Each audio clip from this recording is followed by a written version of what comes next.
Setiap zaman melahirkan generasi. Setiap generasi ada zamannya.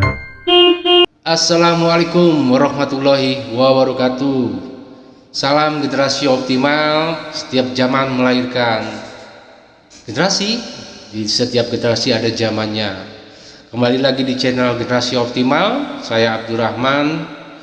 Kali ini kita akan membahas terkait dengan pendidikan inklusi untuk anak-anak kebutuhan khusus. Kira-kira kebutuhan khusus, kira-kira anak-anak autis itu tepat tidak sih di sekolah reguler? Menjadi masalah di mana masih banyak keluarga dan anak-anak autis memiliki sebuah masalah terkait dengan akses pendidikan di sekolah reguler. Walaupun ada PP-nya, ada undang-undangnya, ada peraturan yang mengikat terkait dengan dukungan pendidikan inklusi ini, tetapi kenyataannya di lapangan masih saja banyak sekali sekolah-sekolah yang belum siap, khususnya sekolah reguler. Dan juga ada sekolah-sekolah yang swasta yang penyelenggaraan kegiatan pendidikan inklusi tetapi tidak terjangkau. Hari ini kita ada narasumber biasa berbicara terkait dengan di situasi sosial masyarakat itu ya. Dia sudah karatan lah di isu itu. Tapi saya ingin mengajak dia untuk diskusi terkait dengan inklusi untuk anak-anak autis gitu ya. Yang biasanya beliau lebih sering mendiskusikan tentang drugs dan HIV/AIDS. Tapi sekali ini di dalam podcast ini saya ingin mendorong dia, mengajak dia untuk berpikir bagaimana melihat peta respon pendidikan Indonesia khususnya untuk anak-anak kebutuhan khusus. Yaitu hari ini temu saya adalah Dr. Oktaveri Kamil. Mungkin dalam konteks ini Mas Amang di Depok dan kawan-kawan yang lain yang merasakan langsung begitu. Satu dua sekolah mungkin menyebutkan bahwa mereka sudah menyediakan fasilitas. Betul. Atau memang sekolahnya menjadi sekolah inklusi, tapi ternyata tidak terjangkau begitu ya. Apalagi yang swasta biayanya tinggi begitu.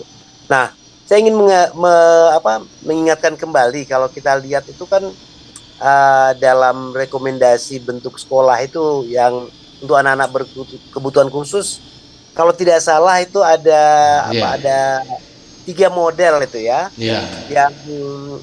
Yang pertama yang memang mengkhususkan itu pada anak-anak ya, jadi sekolah pendidikannya itu memang menangani khususnya pada anak-anak yang berkebutuhan khusus. Jadi yang bersekolah di sana hanya anak-anak yang berkebutuhan khusus gitu. Nah, kemudian yang kedua itu mungkin sekolah pendidikan di mana anak-anak di tempat yang sekolah umum tapi ada pendampingan khusus yang diberikan gitu ya. Betul. Jadi mungkin ada tenaga khusus yang diperbantukan.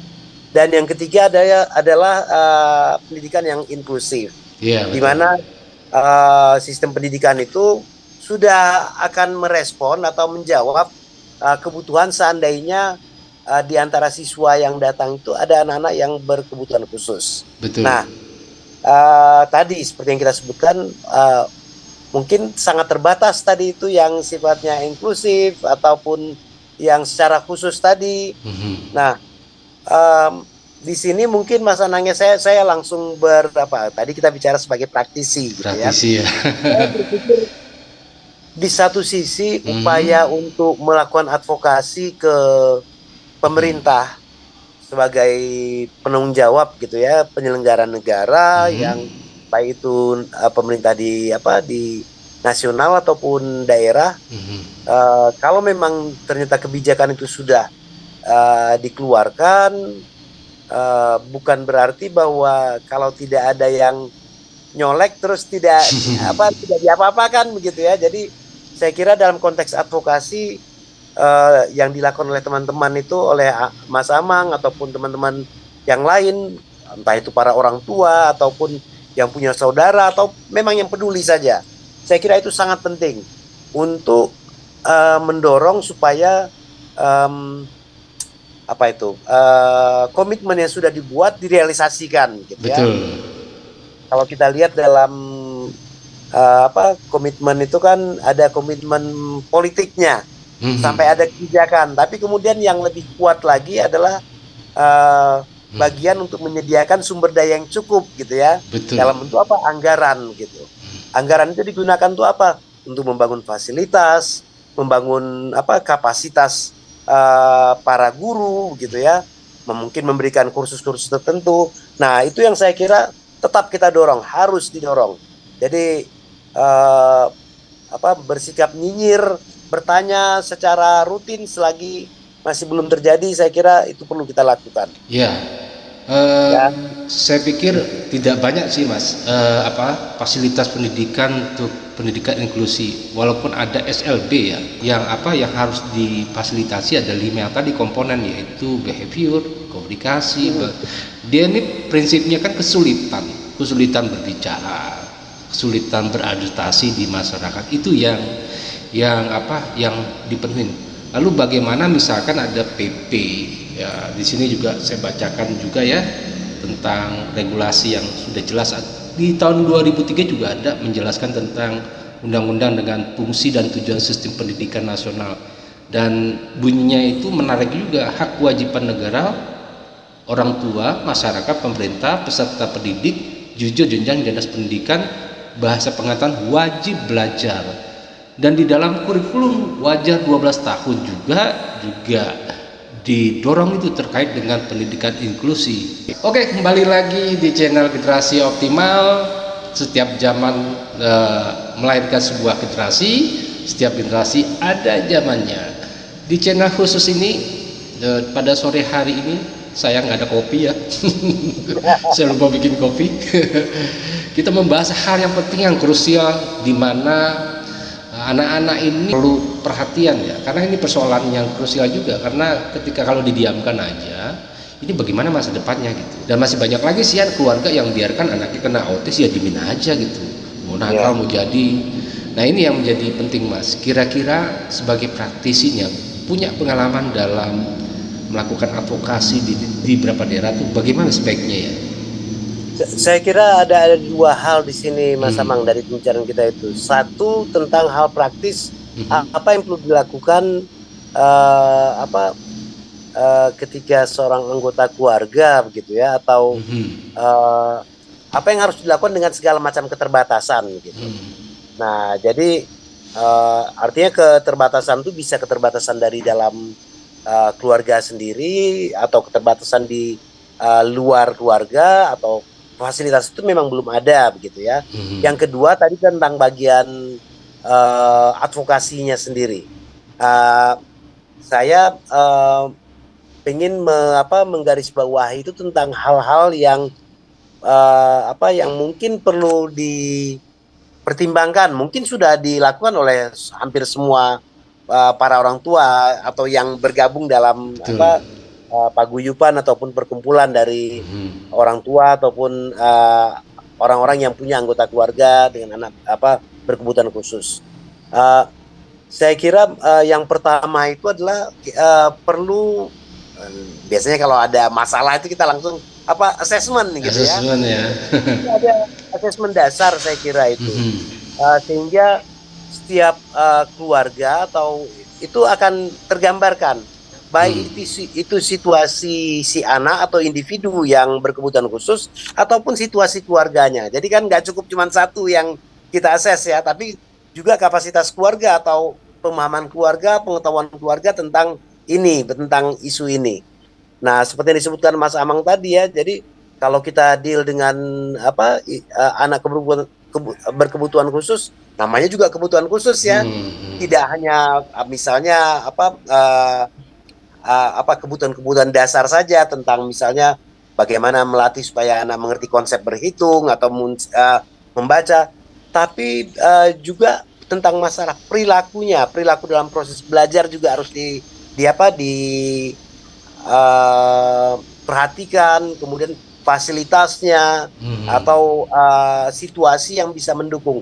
Nah, ini saya kira Mas Amang yang kita mungkin sudah dilakukan, mungkin belum ya, tapi supaya setiap ada kasus yang kita ketahui, maka asesmen itu dilakukan kedua pihak. Satu si anak atau si yang berkebutuhan khusus, yang kedua keluarganya. Sehingga kita tahu tuh kira-kira kapasitas mereka ini apa. Oh, jangan-jangan dia masih buta sama sekali tentang isu ini. Dia Ya, tahunya bahwa anaknya bandel aja dari dulu, misalnya begitu. betul. Dan itu cap yang diberikan oleh lingkungannya, gitu ya. Nah, kalau kasus seperti ini kan setelah kita akses, oh dia kurang, berarti mungkin kita perlu Mhm. buat tim khusus ya untuk memberikan pengayaan ke dia cepat gitu. Bapak, Ibu bahwa situasinya begini, begini, begini, begini, begini. Maka dia aja dalam saya bayangkan itu satu sesi atau dua sesi, maka dia akan sudah mengerti, lebih mengerti gitu ya, lebih tepat cara melihat situasinya gitu. Itu di situasi yang blank sama sekali begitu. Nah, ada juga yang mungkin karena sejak dari dia punya anak atau ada anggota keluarganya yang berkebutuhan khusus, mereka akan berusaha sendiri gitu ya untuk mencari informasi, mendidik diri. Nah, tapi setelah punya informasi tidak ada juga fasilitas begitu. Nah, ini apa yang perlu dilakukan? Itu yang saya kira di dalam jaringan sistem dukungan, entah itu paguyuban ataupun perkumpulan tadi, kita mencoba melihat apa resource yang ada begitu ya. Jadi resource-nya bisa jadi adalah pengetahuan, bisa jadi adalah kemampuan seorang teman atau anggota perkumpulan kita yang dia punya waktu untuk membantu secara langsung gitu. Misalnya menemani atau mengejarkan di awal begitu. Nah, itu yang saya kira kelihatannya kan kecil, Mhm. tapi kalau orangnya banyak yang membutuhkan itu, sementara kenyataannya dari sisi fasilitasnya sendiri masih terbatas, maka itu yang saya kira langkah apa alternatifnya yang harus mungkin perlu dilakukan gitu. Kita melihat resource-resource apa yang ada, sumber-sumber daya apa saja yang ada. Oh, si ini anaknya mulai sekolah atau sudah punya kebutuhan bersekolah, tapi kenyataannya tidak bisa begitu. Nah, apa Mhm. yang kita bisa lakukan? Apakah ada di sekitar rumah kita atau di sekitar daerah kita ini yang, oh dia punya kemampuan itu memberikan pendidikan dasar sekali, maka Ya. itulah yang kita pakai begitu. Mhm. Jadi sehingga eh, apa namanya ini upaya itu berkesinambungan dan seperti cerita-cerita Mas Amang dulu ya Mhm. sebelumnya bahwa itu tidak mudah begitu. Jadi maka dukungan itu perlu dilakukan terus-menerus sampai si individu ataupun keluarga ini memang punya kapasitas nanti dia untuk berdiri ataupun justru membantu ke yang lain gitu ya. Jadi itu ya saya kira nanti mungkin kapan-kapan kita coba diskusikan lebih jauh. Oke. Nah, yang kedua tentang advokasinya Mas Amang. Mhm. Saya tidak mengklaim sebagai ahli dalam advokasi ya. Tapi kalau mendapat cerita sepintas dari Kang Amang itu, Mhm. satu kita perlu mendata dan mendetailkan apa Mhm. informasi yang kita punya tentang situasi kita. Misalnya di Depok tadi, sudah sampai 1.600 orang yang terkumpul misalnya. Maka kita detailkan lagi bagaimana kondisi anak-anak kita. Dan kemudian kita detailkan lagi apa saja layanan yang ada. Yang namanya sekolahan itu mungkin di Depok area itu ya, Mhm. kota Depok itu mungkin seribuan dari SD sampai SMA begitu. Tapi yang mempunyai fasilitas itu berapa begitu ya. Jadi itu yang kita perlu tahu atau yang sudah ada ternyata 3 buah begitu misalnya saja. Dan itu Mhm. langsung penuh gitu ya, karena yang membutuhkan itu banyak. Ya. Nah, kalau kita sudah punya data yang lebih jelas, maka saya kira menjadi penting untuk kita membuka dialog dengan para apa yang berwenang itu buat sistem jaringan itu. Nah, sekarang ada WA, ada sosmed, tapi memang ada yang mengorganize ya, sehingga kalau upaya-upaya sudah dilakukan itu akan ada yang ngeliatin gitu. Mhm. Jadi saya kira itu, dan dalam konteks ke yang berwenang lakukan itu secara rutin. Saya kira uh, isu anak berkebutuhan khusus, anak itu tidak ada apa, tidak ada hampir tidak ada yang lebih penting lagi begitu ya kalau kita bicara tentang Mhm. generasi, membangun generasi. Dan kita sudah mengikrarkan gitu ya, kita sudah menerima bahwa uh, negara ini milik semua gitu, termasuk anak-anak berkebutuhan khusus harus dipenuhi kebutuhan-kebutuhan mereka sehingga mereka bisa berkembang, bisa berlaku optimal dan mengembangkan potensi-potensi seperti anak-anak yang lain. Iya Mas, ini jadi ingat 27 tahun yang lalu nih, jadi bermain sendiri komponen, jadi energinya luar biasa kalau bergerak sendiri tanpa jejaring yang luas itu nggak akan baik, kelihatannya nggak punya masalah juga ketika mengumpulkan resort-resort yang ada, ya yang tadi ya Mas Ferry bilang, di dalam rangka sebuah advokasi perlu juga kita melakukan asesmen berapa sih sekolah yang mau menerima, berapa sih sekolah yang punya fasilitas itu. Oke Mas, nanti kita akan kembali lagi kita ikutin iklan ini ya. Kembali lagi di channel Generasi Optimal, di mana setiap zaman melahirkan sebuah generasi, setiap generasi ada zamannya. Kita tadi sudah membahas terkait bagaimana sih mengumpulkan atau melakukan langkah-langkah advokasi, sehingga harapannya ke depan anak-anak autis dan keluarga-keluarga yang memiliki anaknya memiliki kebutuhan khusus ini bisa diakses nih. Persoalannya PP-nya sudah ada berapa perda dan undang-undang juga sudah ada yang mengikat terkait dengan pendidikan khusus ya, itu inklusi atau kebutuhan khusus gitu ya. Sementara ini kan pemerintah ini memfokuskan ke ini nih Mas, ke sekolah SLB ya. SLB ini punya tanda kutip nih ya, secara nilai sosial dan historinya itu ketika misalkan orang tua masukkan ke SLB enggan dia untuk masukkan karena ya itu ya persoalan stigma dan malu gitu ya. Oh anak saya punya gangguan masalah terhadap kejiwaan gitu ya, tetapi nggak seperti itu. Tapi mungkin kali dirubah kali strateginya kali ya, bukan SLB kali ya. Atau sekolah ramah anak gitu ya, itu lebih menarik. Kita kan dulu nanganin narkotika ini, HIV AIDS ini, bagaimana bisa mendorong dan melakukan perubahan perilaku, kita taruh drop-in center di situ ya. Ya kan ya. Artinya memangkas sebuah hambatan di dalam para pecandu untuk mengakses sebuah layanan gitu ya. Jadi kira-kira kalau kita merubah itu ya, perubahan nama itu kira-kira gimana ya? Kalau itu mungkin bisa didiskusikan ya Mas Amang. Jadi kalau ini kan satu pemikiran ya dari teman-teman, mungkin setelah berdiskusi sesama orang tua atau dalam kelompok, kita melihat bahwa nama itu memang menjadi salah satu beban gitu ya. Dulu itu suatu yang biasa gitu. Tapi dengan konteks sekarang ini mungkin nama itu menjadi berstigma gitu ya. Sehingga dicarikanlah nama yang lain. Usulan saya itu dijadikan satu topik diskusi ya. Betul. Tapi melibatkan tadi kelompok-kelompok yang punya perhatian dan mungkin punya kapasitas juga. Jadi selalu Mas Amang, kalau kita punya gagasan pertama, kita tes dulu nih. Kita coba kumpulkan orang-orang atau mungkin sesama tadi para orang tua atau dalam perkumpulan. Tapi mungkin juga kita langsung saja undang beberapa pihak gitu ya. Dan tidak harus formal sekali begitu ya, karena kita tidak membuat suatu keputusan nasional dalam sebuah muktamar ya. Muktamar ya. Menggabungkan pemikiran kita. Betul. Jadi dari situ nanti mungkin akan muncul gitu ya. Ada penghalusan istilah dan lain-lain. Dan mungkin itu akan makan waktu gitu ya. Tapi ya segala sesuatu kan dimulai dari langkah pertama. Itu saya kira penting itu Mas Amang. Ya jadi gini, saya jadi ingat 3 tahun yang lalu juga nih. Jadi ketika saya tuh mencoba nih ceritanya Mas, ini mencerita aja di dalam podcast ini ya. Kok saya sekarang menjadi orang tua ABK ya. Saya juga nggak di awal tuh pernah berpikir juga, merenung juga, kok sekarang saya jadi anak orang tua ABK ya, karena saya pikir kan melihat ABK itu, wah nanti masa depan anak ini nih gimana anak saya ya, nggak bisa berbicara, sulit berinteraksi.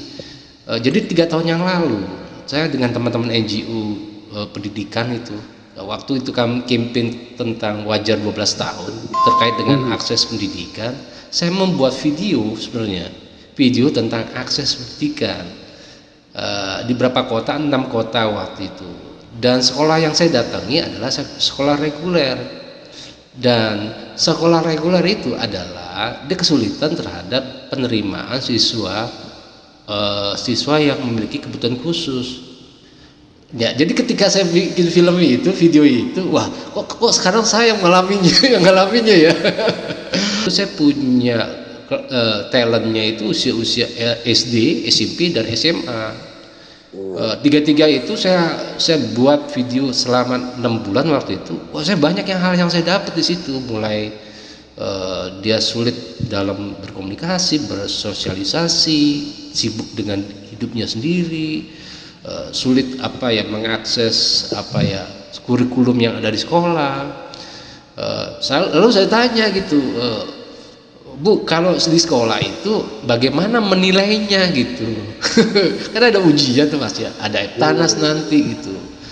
Itu diprioritaskan, jadi nilainya 8 semua. Ini stigma menurut saya, ini nggak menarik. Negara ini nggak punya nggak punya upaya bagaimana membuat sebuah kurikulum sehingga anak-anak autis yang bersekolah di reguler itu juga punya tantangan sendiri di kurikulum dan pendidikannya. Kalau dinilai prioritas, artinya itu menghancurkan anak. Dan dulu saya berpikir bagaimana saya fokus dengan anak saya gitu. Ya, karena waktu itu sulit sekali saya mengakses sekolah inklusi. Ya, ada berbagai persyaratan yang saya tidak bisa penuhi gitu ya. Mulai dari persyaratan administrasi, dan menurut saya sekolah-sekolah inklusi yang ada di Depok itu ya saya nggak sebutkan gitu ya, saya kecewa juga. Menurut saya itu pendidikan liberalisme, itu berkelompok gitu. Jadi masa sampai sejauh gitu sih warga negara ingin mengakses pendidikan hingga sampai di asesmen lebih jauh tentang pekerjaannya, gaji, itu nggak baik menurut saya. Kira-kira Mas, kalau bicara terkait dengan akses pendidikan yang Mas lihat itu, terus sebaiknya sebagai orang tua nih, Mas Ferry juga punya anak gitu ya di rumah gitu, bagaimana sebaiknya orang tua itu berperan ya di rumah gitu ya, karena ini sangat penting sekali. Karena menurut saya di sekolah itu berapa persen ya, 30% di rumah tuh paling banyak gitu ya. Bagaimana peranan kita sebagai orang tua nih untuk mendorong anak-anak ini menjadi terampil itu, dan juga buat orang tua di luar nih yang nonton ini ya. Terima kasih Mas Amang. Jadi bagian penutup kita ya. Jadi terima kasih tadi kita untuk obrolan awalnya itu tadi tentang masih ada kebutuhan untuk melakukan advokasi ke yang punya wewenang dan para pengambil keputusan. Yang kedua adalah bagaimana kita melakukan assessment ya untuk ke teman-teman, entah keluarga-keluarga yang memiliki anggota keluarga yang berkebutuhan khusus. Nah, kalau tips saya kira Mas Amang dalam konteks pendidikan untuk anak-anak berkebutuhan khusus ini, karena tadi sudah disebutkan kita bahwa situasinya kita baru punya komitmen tapi belum terrealisasi. Maka yang menjadi penting sekali adalah kalau saya melihatnya bahwa ada atau tidak hal-hal yang bisa kita lakukan bersama saat ini. Jadi itu yang mungkin kalau kita mengadakan diskusi dengan dalam kelompok atau dalam organisasi kita, ada atau tidak yang bisa kita lakukan. Dalam bayangan saya begini, tadi sebenarnya sudah kita singgung sedikit ya, tips tentang bagaimana menghadapi atau melakukan pendidikan untuk anak-anak berkebutuhan khusus. Saya kira itu materinya kan macam-macam, mulai dari yang dasar gitu untuk mengenali tentang sifat-sifat atau jenis atau kebiasaan. Nah, sampai ke yang memang tips-tips yang khusus ya, bagaimana mengatasi kalau lagi tantrum, lagi marah sekali atau dia ngambek, mogok sama sekali dan lain-lain. Nah, itu yang saya kira. Nah, satu lagi jangan lupa itu ya, di tengah keterbatasan itu yang paling ampuh itu adalah doa kita sama-sama ya. Jadi dan kalau perlu sebelum terrealisasi kebijakan itu kita adakan istighosah bulanan misalnya saja, minta supaya dibukakan hati para pengambil keputusan itu untuk mendorong komitmen-komitmennya direalisasikan misalnya gitu Mas. Jadi mudah-mudahan Mas Amang dan teman-teman yang sudah berjuang selama ini semakin semangat dan mudah-mudahan kita bisa saling dukung. Gitu. Oke, terima kasih Dr. Ferry Kamil, Okta Ferry Kamil. Ya, praktisi sosial. Dan sebenarnya yang dikenal ini drugsnya gitu ya. Tapi beliau ini cukup berkarat terkait dengan masalah persoalan sosial di masyarakat. Makanya di podcast ini saya bawa dia di sini untuk menanggapi isu yang berbeda gitu. Ternyata luar biasa. Bahkan podcast ini bisa memberikan sebuah pembelajaran untuk keluarga-keluarga yang anaknya mengalami memiliki kebutuhan khusus, sulit dalam mengakses sebuah pendidikan, bagaimana mentelaah sebuah kurikulum khusus untuk anak-anak autis sendiri ya. Oke, itu saja dari saya Rohman dari Generasi Optimal. Mundur. Assalamualaikum warahmatullahi wabarakatuh.